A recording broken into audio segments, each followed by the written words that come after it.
Sageli kujutatakse kannatlikkust passiivse ootamisena. Justkui oleks see lihtsalt aja viitmine, kuni elu toob meieni selle, mida igatseme.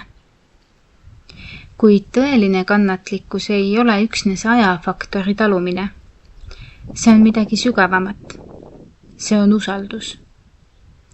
Usaldus elu, protsessi ja iseenda vastu.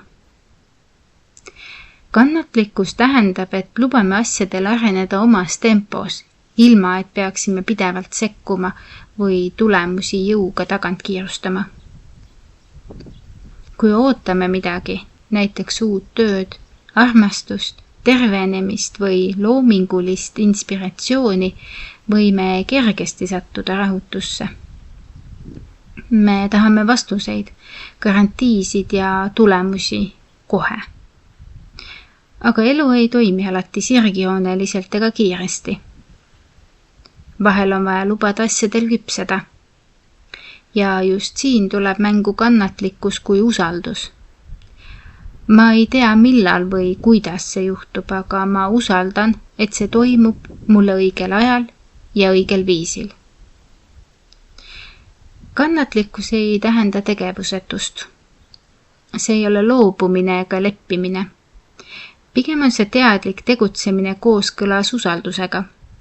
Sa teed oma osa, istutad seemne, kastad ja hoolitsed, aga sa ei tiri idusid mullast välja, et neid kiiremini kasvama sundida. Sa usaldad, et kui sina teed oma parima, siis elu teeb ülejäänu.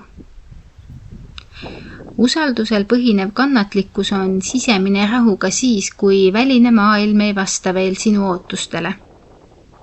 See tähendab südames teadmist, et viivitus ei ole ebaõnnestumine.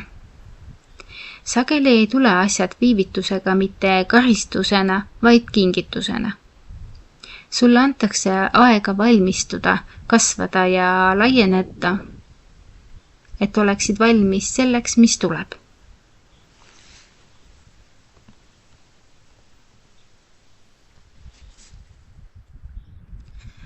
Usaldav kannatlikkus aitab meil mitte klammerduda kontrolli külge.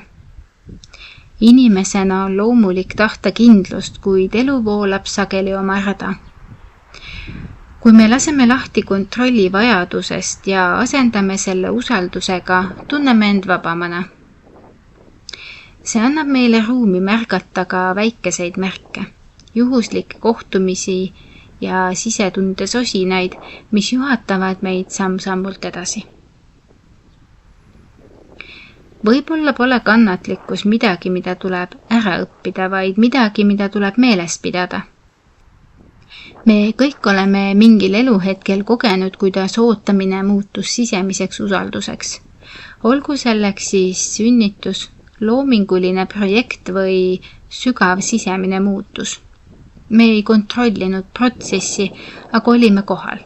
Ja see kohalolek, see usaldus, see oli kannatlikkus. Niisiis, kui tunned, et ootad midagi, mis ei taha kuidagi tulla, küsi endalt.